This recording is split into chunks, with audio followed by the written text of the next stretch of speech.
আসসালামু আলাইকুম নমস্কাৰ মই শাহিদ আপুনি চাই আছে দা ইউনিক অসমীয়া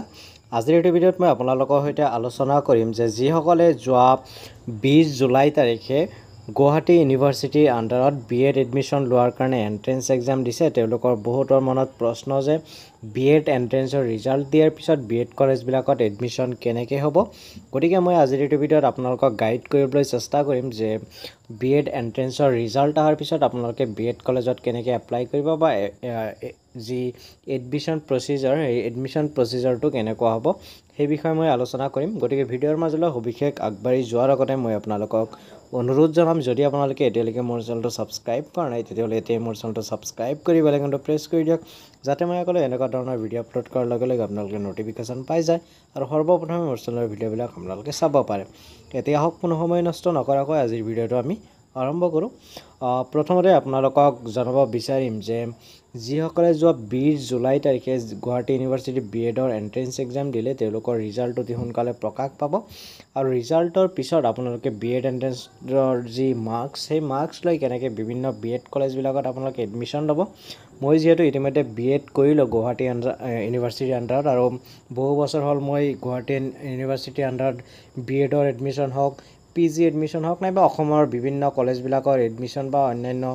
জব ৰিলেটেড বা টেট ৰিলেটেড ভিডিঅ' বনাই থাকোঁ গতিকে সেইখিনি এক্সপিৰিয়েঞ্চৰ পৰা মই আপোনালোকৰ লগত এই ভিডিঅ'বিলাক বনাওঁ গতিকে সেইখিনি এক্সপিৰিয়েঞ্চৰ পৰা মই আজি এইখিনি আপোনালোকৰ লগত শ্বেয়াৰ কৰি আছোঁ যে আপোনালোকে যেতিয়া এন্ট্ৰেন্সৰ ৰিজাল্ট পাব সেই ৰিজাল্টৰ দিনাই বা কিছুমান কলেজত 2 এদিন আগতেই নাইবা কিছুমান কলেজত তাৰ পিছদিনা বা 2 এদিন পিছতেই তেওঁলোকে প্ৰত্যেকখন কলেজেই বিএড কলেজে আপোনালোকৰ বেলেগ বেলেগকৈ এডমিশ্যনৰ কাৰণে নটিচ দিয়ে ধৰি লওক আপুনি কোনো এখন বিএড কলেজত বিএড এডমিশ্যনৰ কাৰণে ভাবি আছে চ' সেই বিএডৰ যি ৰিজাল্ট ওলাব এন্ট্ৰেন্স এক্সামৰ সেই ৰিজাল্টৰ 1-2 দিন আগে পিছে বা একদিন হয়তো আগতে হ'ব পাৰে নাইবা 2 এদিন পিছতো হ'ব পাৰে যে সেই কলেজৰ ফালৰ পৰা এখন নিৰ্দিষ্ট এডমিশ্যনৰ নটিচ জাৰি কৰিব তাতে লিখা থাকিব আপোনাৰ কিমান তাৰিখলৈকে ফৰ্ম ইছ্যু কৰিব কিমান তাৰিখত আপুনি ছাবমিট কৰিব লাগিব মেৰিট লিষ্ট কেতিয়া প্ৰকাশ পাব এডমিশ্যন কোনদিনা হ'ব এই গোটেই ইনফৰমেশ্যনবিলাক আপোনালোকে সেই নটিচত পাই যাব আৰু সেই নটিচখন আপোনালোকে যদি সেই পাৰ্টিকুলাৰ বিএড কলেজৰ যদি আপোনাৰ ৱেবছাইট থাকে তেতিয়াহ'লে তাতে ইনফৰমেশ্যনবিলাক আপুনি পাই থাকিব নাইবা যদি ৱেবছাইট নাথাকে তেতিয়াহ'লে আপুনি সেই পাৰ্টিকুলাৰ কলেজখনত গৈ আপুনি ভিজিট কৰিব লাগিব আৰু ভিজিট কৰি তাতে খবৰ লৈ থাকিব লাগিব কিন্তু কথা হ'ল মোৰ চেনেলত আপোনালোকে অসমৰ বিভিন্ন বিএড কলেজৰ এই যি কেতিয়া নটিফিকেশ্যন ওলায় কেতিয়া লাষ্ট ডেট কেতিয়াকৈ গোটেই ইনফৰমেশ্যনৰ মোৰ চেনেলতো আপোনালোকে নিশ্চিতভাৱে পাই থাকিব গতিকে সেইখিনি আপোনালোকে চিন্তা কৰিব নালাগে আৰু আপোনালোকে যদি ভাবে ব্যক্তিগতভাৱে আপোনালোকে সেইখিনি খবৰ ৰাখিব পাৰিব চ' এনেকৈ আপুনি আপোনাৰ যি মাৰ্কছ লৈ বিভিন্ন কলেজত আপুনি এপ্লাই কৰিব মই এটা কথা কৈ দিওঁ যে আপোনালোকে এটা পাৰ্টিকুলাৰ কলেজত এপ্লাই কৰি থৈ নিদিব আৰু নাভাবিব যে ইয়াতে পাই যাম কাৰণ মাৰ্কছৰ ওপৰত কাট অফৰ ওপৰত ডিপেণ্ড কৰিব মাৰ্কছৰ হিচাপতহে তেওঁলোকে মেৰিট লিষ্ট বনাব গতিকে পৰাপক্ষত আপোনালোকে এটলিষ্ট মোৰ হিচাপত 3খন মানত আপোনালোকে এপ্লাই কৰক এটলিষ্ট 3খনত এপ্লাই কৰিব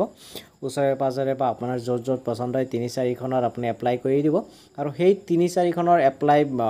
99% কেছতে আপুনি অফলাইনত ফৰ্ম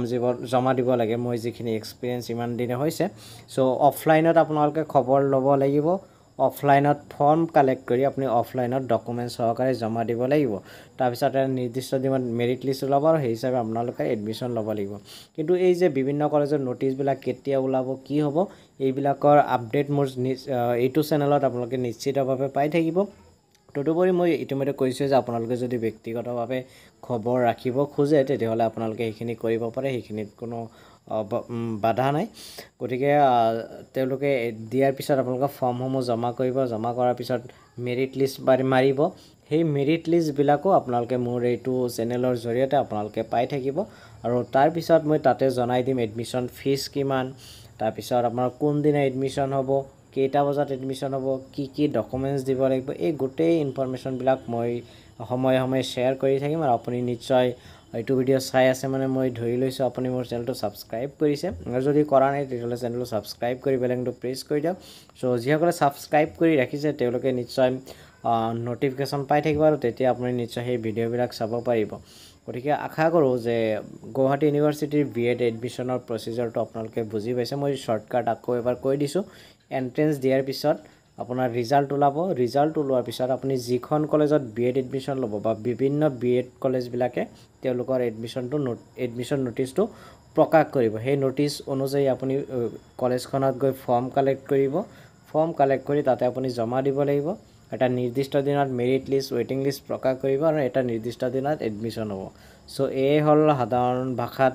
গুৱাহাটী ইউনিভাৰ্চিটিৰ আণ্ডাৰত বিএড এডমিশ্যনৰ প্ৰচিজাৰ আশা কৰোঁ আপোনালোকে ধুনীয়াকৈ বুজি পাইছে গতিকে ভিডিঅ'টো আপোনালোকে শেষলৈ চোৱাৰ বাবে আপোনালোকক বহুত বহুত ধন্যবাদ